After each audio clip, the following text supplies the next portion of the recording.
Jadi di sini kita akan bahas beberapa altcoin bro, karena apakah alt season ini udah tiba ya? Yes. Apakah alt season ini udah tiba? Oke, kalau kita ngomongin alt season, kita bilang indikator dari alt season yang biasanya orang pakai utama itu kan biasanya Bitcoin dominance. Tapi Bitcoin dominance ini sekarang kurang relevan. Kenapa? Karena altcoin tetap bisa pumping padahal Bitcoin dominance ini cuma sideways aja. Nggak ngapa-ngapain. Tapi kita lihatnya ini adalah total 3 bro. Yeah. Dimana kita ungkapkan sebelumnya bahwa total 3 ini melakukan yang namanya retest di area 650 billion. Yeah. Terjadi yang namanya support and resistance flip di sini. Dan kalau kita lihat chart garisnya ini udah completed. Artinya apa? Dia udah nyentuh area 650 billion dan di sini sedang melakukan yang namanya fase konsolidasi. Ya ini chart total 3. Kalau nggak tahu teman-teman, chart total 3 itulah chart yang menunjukkan kapitalisasi pasar seluruh market crypto dikurangi Bitcoin dan Ethereum. Yeah. Jadi kita di sini only tracking alt season, only tracking altcoin. Yang mana kita call ini udah lama bro. Kita call dari 388. Jadi kalau bilang cuman jagoan ketika bull market, ya kita yang create bull marketnya kan di sini. Kita yang bilang bull market tuh, gue beli Bitcoinnya dari 16.000, 18.000 lu bilang jagoan bull market lu, karena lu baru muncul aja kan? Karena gue tahu bro kenapa kelasnya nggak laku bro. Karena ketika 388 billion mereka masih the student. Oh masih the student. Sekarang udah the influencer. Ada the student. Ya sekarang the influencer. The influencer yang nanya, Prof ini beli nggak ini Prof? Ada ya lo itu chatnya di Discord ya. The influencer ya. Dan mereka ini unik bro, mereka suka menyusup mereka menyusup ya kan. Mereka menyusup untuk pikir, oh opini orang-orang bisa gue giring nih ya kan, dengan gue bikin thread ya kan. Iya, benar. Goblok lu semua guys. Ya. Udah, itu apa kecanduan judi ya. Iya. Kecanduan judi. Ya. Nyalain kita gitu kan. Iya. Karena semua market itu lu bisa judiin bos. Lu mau saham bisa lu judiin, lu mobil di depan jalan lu bisa judiin, kripto pun lu bisa judiin mentalnya kalau kayak begitu. Ya. Ini akademi tempat belajar gitu. Yes. Kok dikasih modul ya buat lu belajar gitu kan. Dasar tolol lu. Dikasih buku ya emang buat baca ya. Baca itu, baca ada dulu. Yang bilang, bro. Lu mau tau gak modul kita juga yang nonton sampai selesai. Ini gua kasih tau data sini nggak nyampe 3,5%. Iya. Ya. Yang nonton modul kita sampai selesai itu nggak sampai 3,5%. Tonton dulu bos sampai selesai ya. Pelajari dulu modulnya. Bener. Ya. Pahami dulu ya sistem trading kita itu seperti apa, sistem investasi kita seperti apa. Bener. Baru keluar. Kita langsung lanjut bro. Ini barang yang kita call dari 0,9 render. Oke. Jangan lu ngomong ya, bilang sekarang render di 10.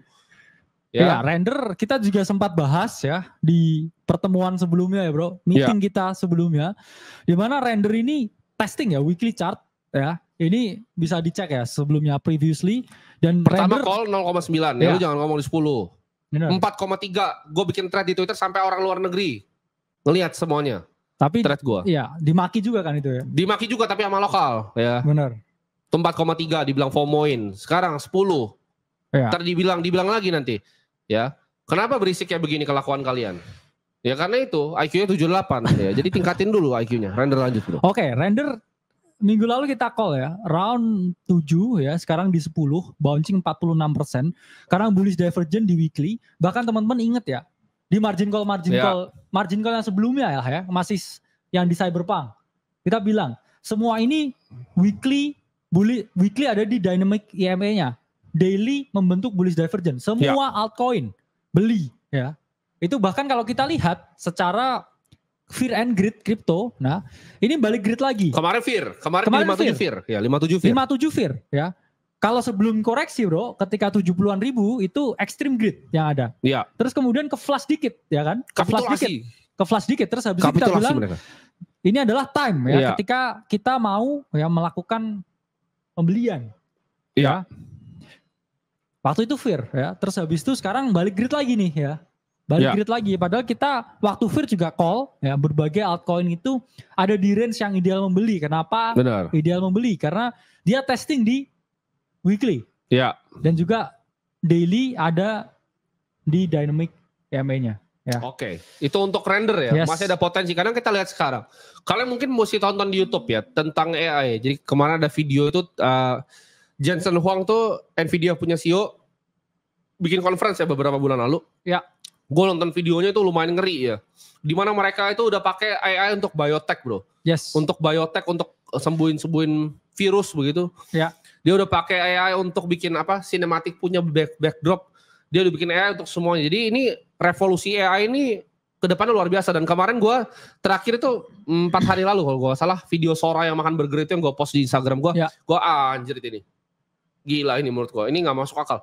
Dan menurut gue render will take part di situ ya. Dari segi kripto. Kalau misalnya di saham tuh Nvidia, gue suka bilang mungkin ke teman-teman gue ya, dia nanya ya, kalau misalnya saham luar negeri pun disuruh betting satu, apa yang gue pegang seumur hidup? Jawaban gue Nvidia. Menurut gue Jensen Huang itu adalah Steve Jobs-nya era kita. Si Jensen Huang itu. Tapi Nvidia-nya kripto ini apa? Pertanyaannya itu kan. Jadi kenapa gue punya tesis render? Karena lu orang-orang goblok dari 4,3 gak mau beli. Karena gue bilang render ini ya, meskipun dia bukan bikin yang kayak chip Blackwell-nya Nvidia, dia adalah forefront teknologinya dari rendering. Jadi karena dia bikin si Jules Urbach itu yang bikin Otoy, ya foundernya dari render. Render ini menarik karena dia mau shift dari teknologi GPU, konsensus GPU-nya, dia mau switching ke narasinya AI, bro. Sama seperti Nvidia. Nvidia dulu tuh untuk bikin video grafik ya. Jadi kenapa bisa ada game seperti Cyberpunk itu karena Nvidia bikin grafik cardnya available untuk semua orang. Nah dia transisi karena ternyata computing power dari GPU itu bisa berguna untuk AI. Kalau CPU kan pakainya untuk mining Bitcoin jadi asik kan. Kalau GPU itu bisa dipakai untuk rendering dan juga AI. Nah, kan rendering ya kan. AI. Ya, ini bukan gimmick karena use case-nya beneran dipakai itu untuk render. Next ya, kita akan bahas ya yang paling banyak ditanya sama teman-teman semua mungkin ya. Dia bilang, "Oh, ini gimana rungkat?" Mantah ya. Kita call 2,1 ya. 2,5 naik 3,1 kita bahas di margin call apa yang terjadi di call kita di dalam. Ya. Naik sampai 4 ya. 21 naik ke 4. Coba lu pikir pakai otak tuh. 2,1 naik ke 4 aja. Sekarang posisi ya di berapa? Kita jadi, bahas mantas. Tadi ngomongin masalah ini bro, apa? Karena ada video ya dari Sora yang nggak masuk akal itu. Tapi menurut saya malah lebih nggak masuk akal komunitas kripto di sini sebenarnya. Oh ini kayak gini ada komennya. Awas render harganya udah di atas, jangan jadi exit liquidity guys. Maunya siapa yang ngajak lu beli, lu miskin. Lu miskin nggak punya duit, lu beli render sama bapak lu cari 100 orang, 100.000 orang kayak lu, tetap kagak naik harganya, itu market cap besar sekali ya. Jangan kira lu tuh dewa gitu. Jangan lu kira ini market cap 100M, duit tuh M aja kagak punya ya. Miskin bos. Ya, karena di sini ya kita lihat Fear and Greed Index-nya dulu. Di mana kalau kita lihat sekarang greed, kemarin greed, minggu yang lalu greed, bulan yang lalu greed. Jadi nggak kemana-mana sebenarnya emosinya. Nggak kemana-mana. Nggak kemana-mana. Muter-muter doang. Fear, greed, kapitulasi. Ya, maka sedih banget. Ini jatuh gimana? Kita bilang enggak, ini sabar, ini bottom nih. Iya. Jatuh. Terus pas udah hijau. Margin call katanya. Katanya margin call. Pisang yang mau diambil. Pisang yang mau diambil. Iya kan? Iya. Pisang yang mau diambil. Lanjut bro. Mantap ya. Mantap ya. Potong aja nggak apa-apa ya. Karena punya conviction. Satu hal mungkin yang dipotong lagi nanti ya. Iya, karena satu hal yang mungkin hidup kalian nggak pernah miliki itu adalah keyakinan. Ya, dan itu yang membedakan orang sukses dan nggak sukses. Iya. Karena orang sukses selalu punya keyakinan bro, dan selalu memiliki conviction dengan apa yang dilakukan. Saya juga personally barusan nambah lagi. Karena ini kita nambah. Ini memang bukan call untuk trade ya. Terus kalau yang ada nangis bang ke likuidasi ya salahmu sendiri. Salahmu sendiri, lu goblok gitu. Kita beli kemarin kita juga, gue sempat share di private community, gue beli mantap besar sekali di 1,8 ya. Kalian bisa mungkin di private community bisa bilang. Bener. 1,8 gue beli, 1,6 kemarin kita beli lagi berdua. Jadi kenapa pertanyaan kita beli? Karena kita punya conviction di sini ya. Barangnya kita call di 2,1. Lu beli kaos kaki nih, lu beli kaos kaki di department store, diskon 30% ya. Gue beli lagi lebih banyak kaos kakinya. Orang gue suka kaos kakinya. Terus kita bilang, saya rungket. Lu yang goblok, lu beli di 4. Kalau 2,1 kok. Pakai leverage pula ya. Pakai leverage pula. Kenapa lu stres? Karena lu pakai leverage. Ini Warren Buffett ya. Karena kemarin gue baru nonton annual meetingnya, Warren Buffett bilang, kalau lu gak bisa tahan sebuah aset itu turun 50%, lu gak usah beli asetnya. Lu gak bisa tahan aset 50%, ini saham lo bos. Lu gak bisa tahan aset turun 50%, lu gak layak untuk beli asetnya. Terus lu expect, lu gak mau turun 50%, tapi lu expect naiknya 500%. Lu hidup di dunia mana? Ya kayak mana? Lu mau punya mentalitas berjudi, mau berinvestasi di aset masa depan yang volatilitasnya paling tinggi. Blok aja lu ya.